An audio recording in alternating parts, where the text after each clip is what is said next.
What the flip is up, guys? It's your girl, Brooklyn, and welcome to my channel.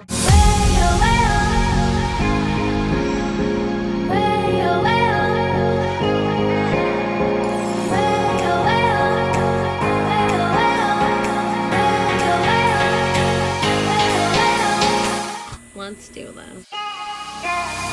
So today's video is a little different. Okay, it's a lot different than my usual videos. It's gonna be a little bit more slow paced than usual. I realize that I've talked to you guys about, Danny's care packages that I made him while he was on deployment, and I've discussed his, homecoming, and y'all have a very vague idea about him being in the military, but I haven't actually ever talked with you guys about being in a military relationship. And there's a lot that comes with that. I know people see the highlight reels and you see the cute and sweet homecoming videos and it's just so sentimental and adorable and it just makes you feel some type of way. But there is a lot more behind the scenes that a lot of people don't realize, and you don't realize it until you're actually in it. It's not always fun and rainbows. There's a lot that goes into being in a military relationship that you don't think about at first.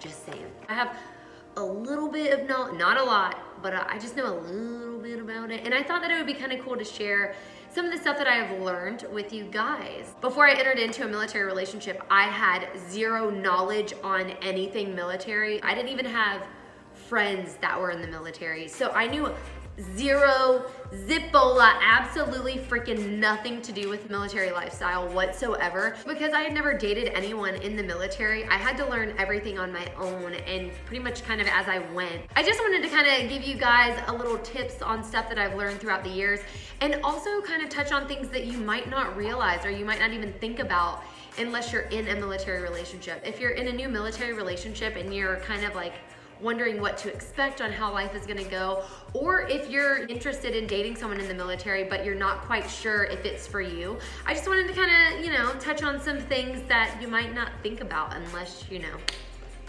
you're in the middle of it. I hope you guys enjoyed this video. If you do, please don't forget to give it a big thumbs up and don't forget to subscribe because it really helps support my channel. And let's get into this video. So the first three questions that I'm gonna want you to ask yourself, they all pretty much go hand in hand, and it's questions that if you don't already do, you should ask yourself before you enter into a relationship, period. But they just go really well with this topic, so I just wanted to throw it out there as well, you know what I mean? I just want to point out I'm not in any way, shape, or form a professional.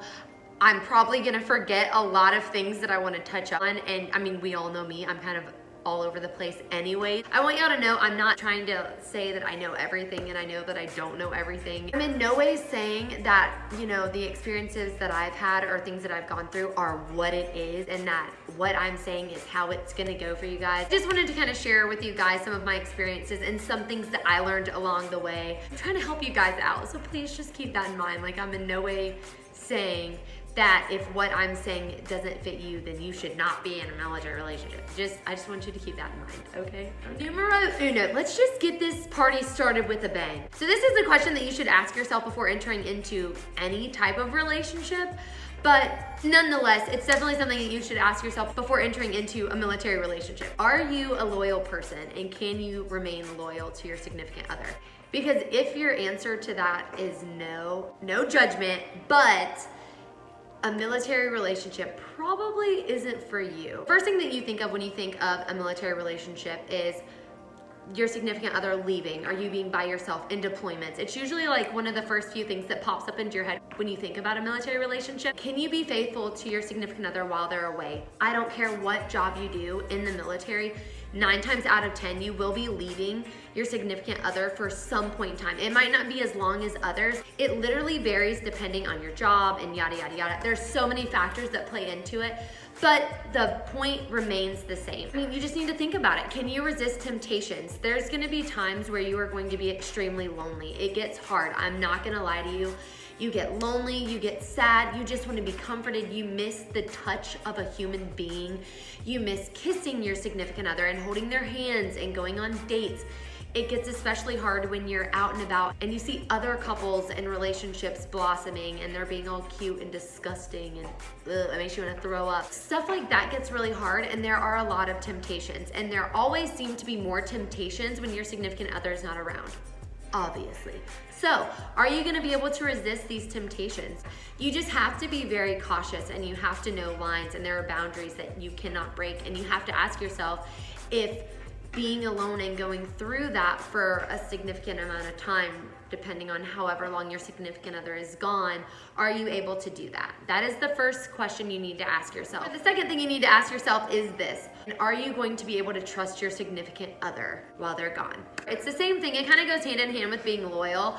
You're gonna have to be able to trust your significant other because they're gonna be gone for periods of time. And if you don't trust the person you're with, then I don't really know why you're with that person in the first place. A relationship should have a very strong foundation based off of loyalty, love, communication, and trust. You just really need to think about this because there's a lot of stuff that plays into it. For example, women are also in the military, and your husband or significant other will most likely be working with women. It's like with any other job, you're always gonna work with the opposite sex. That's no different for people who are in the military. And there's unfortunately a really strong stereotype around women in the Navy.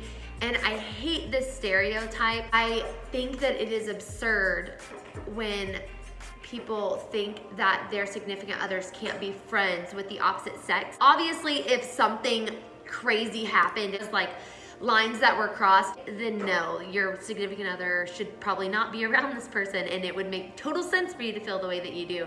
You know, your significant other is most likely going to be friends with the opposite sex, which is perfectly okay. You have to be able to trust this person and vice versa. You need to think about the fact that your significant other is gonna be away in a new place, in a new city, around new people, and they're gonna want to experience the places that they're in. I know I would. So you can't expect your significant other to stay cooped up in a box in their room 24/7. That's just absolutely insane. That would be like your significant other telling you, you're not allowed to leave the house unless you go to work, and after work you have to come straight home. Like, excuse me, what? I'm sorry, what? Nah. No, Your significant other is going to want to go out. They're gonna wanna enjoy their time with their friends. They're gonna wanna experience these places they're in. So you have to be able and be willing to trust them. So it's gonna be a whole new ballgame for you, and y'all are gonna have to learn to be able to do things without each other and be okay with your significant other going out and doing things without you. Granted, like I said, and this is all based on the fact that there are lines and there are boundaries that should never be crossed. But I feel like this is all a given. We all know right and wrong in a relationship. So my advice is, you know, I'm giving this to you as if you already know these things. So yeah, you just have to be able to trust your significant other. If you can't trust your significant other, then a military relationship probably also isn't for you, because some of your relationship, it's practically like a long distance relationship. So if you can't trust the person you're with, you probably don't want to do long distance with them. It's gonna make it very miserable and just a roller coaster for you and for them if it, you know, goes the other way. So just, I would really think about that. Numero tres, or trois, if you want to get a little French up in there. Are y'all good at communicating? Because like I stated previously, a military relationship is half being together and half being apart. So some of your relationship is technically like you're in a long distance relationship. If I've learned anything over my relationship years, it is that communication is key. It's probably one of the most important, if not the most important thing that you should have in a relationship, period. Communication is everything. I would definitely make sure that y'all are up for communicating and that y'all are good at it. And if you're not good at it, make sure the other is aware that you're not good at it, and then y'all can work on it together. One of the first things Danny told me when we started dating was, listen, I'm not good at communicating. I know this about myself. I just want to let you know, like, it's something I'm working on, but I'm terrible at communicating. And he wasn't wrong. But you know what? He has gotten so much better, and we've worked together, because I'm not the best communicator. I mean, I try to be, but you know, stuff happens. It's a live and learn kind of thing. So you eventually will kind of find your fine tune with each other, and y'all will connect and things will be good and smooth. But definitely make sure that y'all are good at communicating with one another, or at least that y'all are aware the other isn't the best at it, and kind of, you know, help them out a little bit when they need that little nudge, you know, to get there. Just help them get there if they need the help.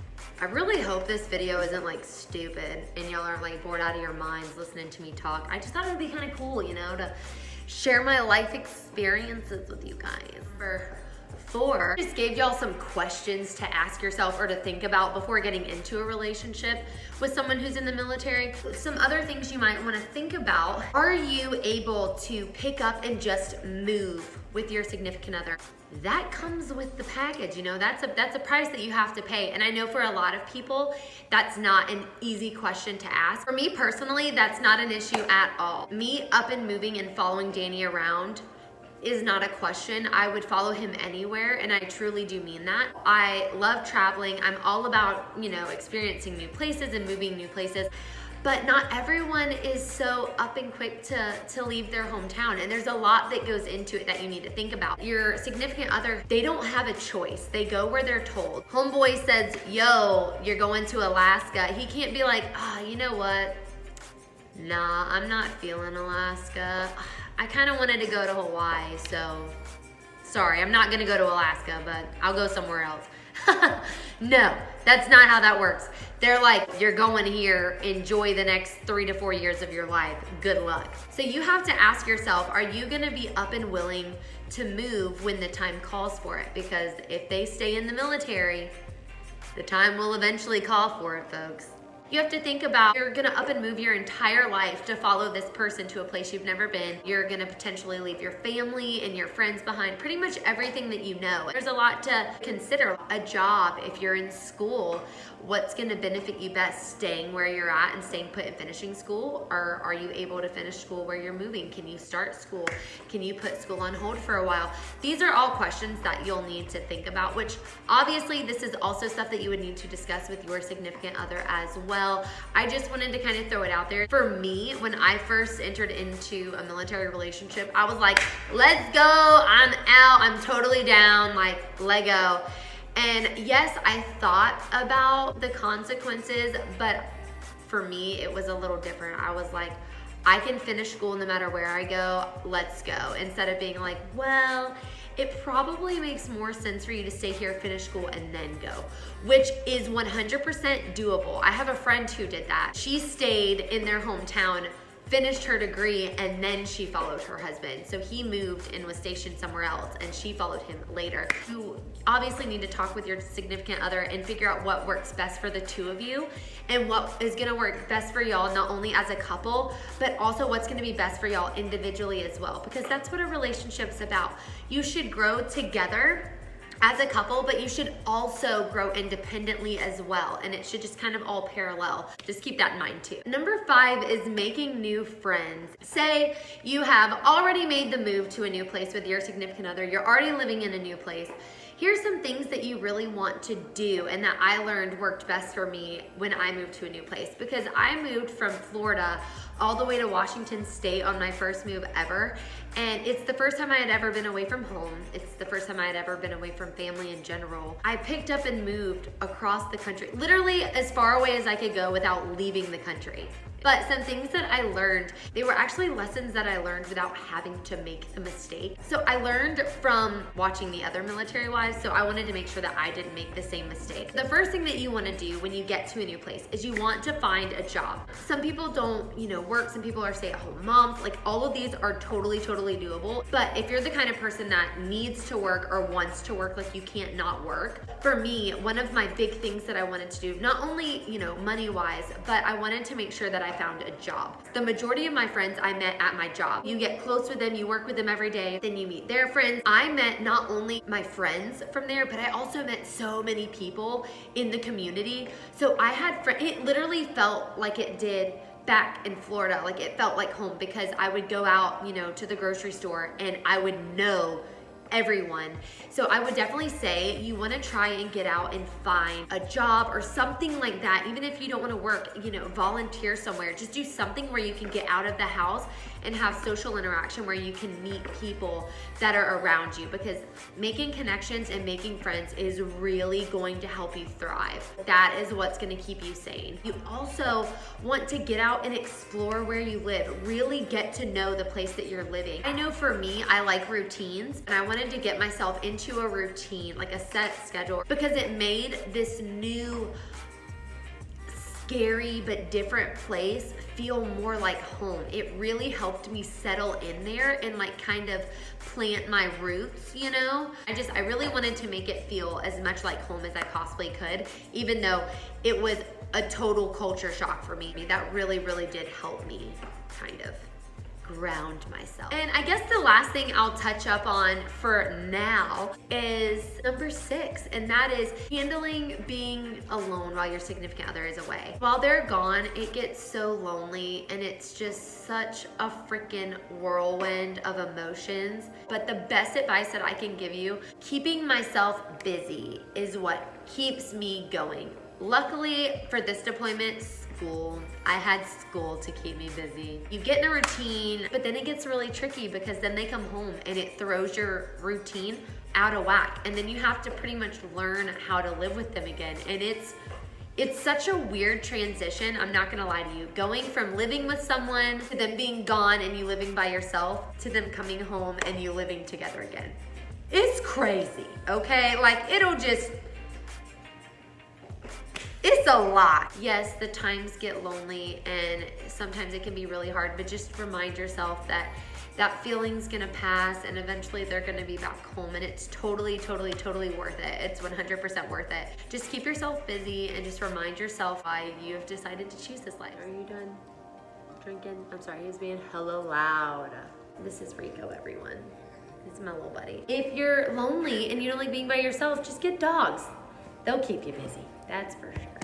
That is all for today's video, guys. Sorry it was different. I don't know. Like I stated earlier, guys, I don't know everything about military relationships. I can kind of only go off of, you know, things that I know and that I've gone through myself. I hope you guys liked it. I kind of actually really liked making this. So if you guys like this video, please don't forget to give it a big thumbs up, and don't forget to subscribe because it really helps support my channel, and I will see you next time. Bye.